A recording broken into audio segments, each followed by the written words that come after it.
Green mutton திக்கா மசாலா செய்யலாம். அதுக்கு மட்டன் வந்து பார்த்தீங்கன்னா வாஷ் பண்ணி எடுத்துருக்கேன். இப்போ குக்கரில் சேர்த்துக்கலாம். கிரீன் மட்டன் திக்கா மசாலா. இப்போது மட்டன் மசாலா சேர்த்துக்கலாம். மட்டன் மசாலா 1 டீஸ்பூன் தாங்க. 1/2 டீஸ்பூன் வந்து காஷ்மீரி மிளகாய் பவுடர் வந்து சேர்த்துக்கிறேங்க. இஞ்சி பூண்டு பேஸ்ட்டு 1 டீஸ்பூன் சேர்த்துக்கிறேன்.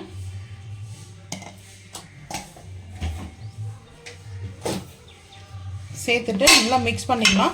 அதுக்கு முன்னாடி கல் உப்பு சேர்த்துக்கலாங்க. கல் உப்பு கொஞ்சம் ரம்பா லீஃப் வந்து குக் பண்ணுறதுல சேர்த்துக்கிறேன் நான். கல் உப்பு கொஞ்சமாக சேர்த்தாச்சு, ரம்பா லீஃப் சேர்த்தாச்சு. நல்லா மிக்ஸ் பண்ணிக்கலாம். மிக்ஸ் பண்ணிட்டு ஒரு 2 விசில் இல்லை 3 விசில் வந்து பார்த்தீங்கன்னா ப்ரெஷர் வந்துட்டு கம்ப்ளீட்டாக ரிலீஸ் ஆனதுக்கப்புறம் நம்ம ரெடி பண்ணிக்கலாங்க. ஃப்ரெஷ்ஷாக கொத்தமல்லி புதினா வந்து வாங்கிட்டு வந்திருக்கேன். அதை வச்சு தான் நம்ம க்ரீன் வந்து செய்ய போகிற மசாலா. ஸோ இப்போது அவ்வளோதாங்க, சேர்த்தாச்சு. இப்போ நம்ம 2 விசிலுக்கு அப்புறம் பார்க்கலாம் வாங்க. மட்டன் க்ரீன் திக்கா செய்யறதுக்கு இப்போ அடுப்பு ஆன் பண்ணிட்டு உருளி வச்சுருக்கேன். ஆயில் சேர்த்துக்கலாம். ஆயில் வந்துட்டு சாப் பண்ணியிருக்கிற ஆனியனை சேர்க்கறதுக்கு நம்ம சாப் பண்ணி வச்சுருக்க ஆனியனை சேர்த்துக்கலாம்.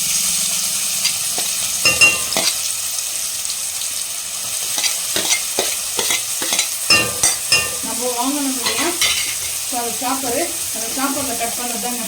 எப்படி கட் பண்ணிக்கிறதுன்னு சொல்லுங்கள்.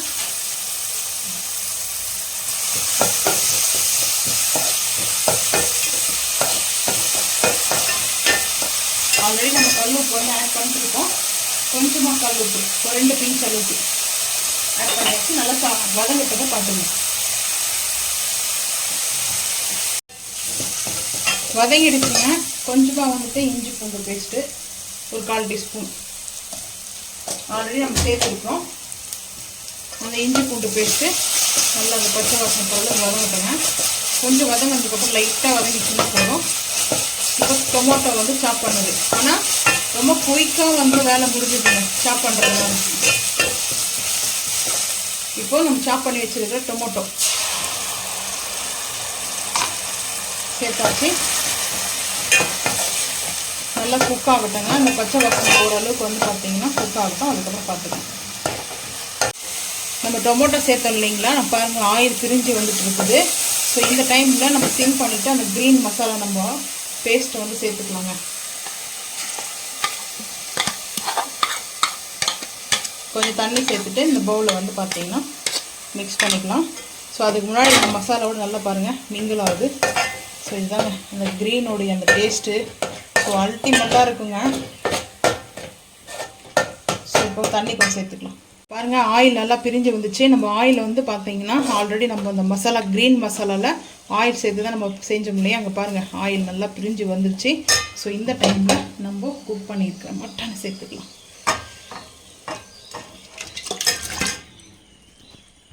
அடுப்பு ஐ ஃப்ளேம் பண்ணிவிட்டுங்க. ஐ ஃப்ளேம் பண்ணிவிட்டு ஸோ பாருங்கள் அந்த green tikka mutton masala ready. ஜூஸியாக இருக்குதுங்க, சான்ஸே இல்லை. அவ்வளோ ஒரு ஜூஸியாக இருக்குது. டேஸ்ட்டு வாய்ஸ் அல்டிமேட்டாக இருக்குதுங்க. ஸோ இங்கே பாருங்கள் அந்த கொழுப்புலாம். ஸோ இந்த டைமில் கொரியாண்டர் வந்து சேர்த்துக்கிறேன். புதினா கொத்தமல்லி ஃப்ரெஷ்ஷாக, ஏன்னா நம்ம வந்து பேஸ்ட்டாக ஆட் பண்ணியிருக்கோம். சேர்த்தாச்சு. சூப்பராக பாருங்கள் எவ்வளோ டேஸ்ட்டாக ஜூஸியாக வந்து நம்மளுக்கு ரெடி ஆகிடுச்சுங்க. ஸோ இப்போ மிக்ஸ் பண்ணிக்கலாம்.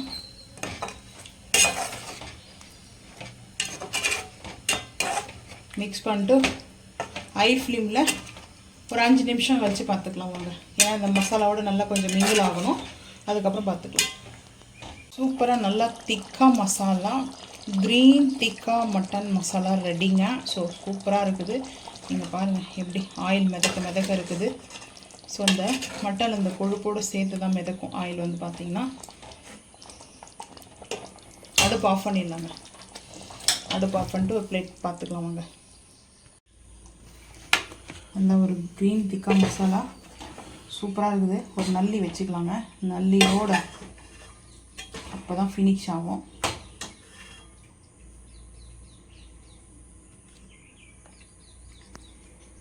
டேஸ்ட் வைஸ் அல்டிமேட் இருக்கும். ஸோ நான் இது வந்து தம்பேலுக்காக வந்து எடுத்திருக்கேன். இவ்வளோ சாப்பிட மாட்டோம். நம்ம ஒரு ரெஸ்டாரண்ட் ஸ்டைலில் பிளேட்டிங் சர்வ் பண்ணும்போது இப்படி இருக்குங்க. சூப்பராக இருக்குங்க. அருமையான டேஸ்ட்டில் அருமையான அல்டிமேட்டான ஜூஸியான. ஸோ அப்படியே ஒரு ஸ்பூன் வச்சு சர்வ் பண்ணோம்னா அவ்வளோ சூப்பராக இருக்கும். ஸோ நீங்களும் இதே போல் செஞ்சு சாப்பிட்டு மறக்காமல் வந்து கமெண்ட் பண்ணுங்கள். ஸோ இந்த வீடியோ பிடிச்சா மறக்காமல் லைக் பண்ணுங்கள், ஷேர் பண்ணுங்கள், சப்ஸ்கிரைப் பண்ணுங்கள், பெல் ஐக்கன் வந்து கிளிக் பண்ணுங்கள். மறக்காமல் சேனல் வந்து ஃபாலோ பண்ணுங்கள். அப்போ தான் நம்ம போகிற வீடியோ உங்களுக்கு நோட்டிஃபிகேஷனாக வரும். தேங்க்யூ.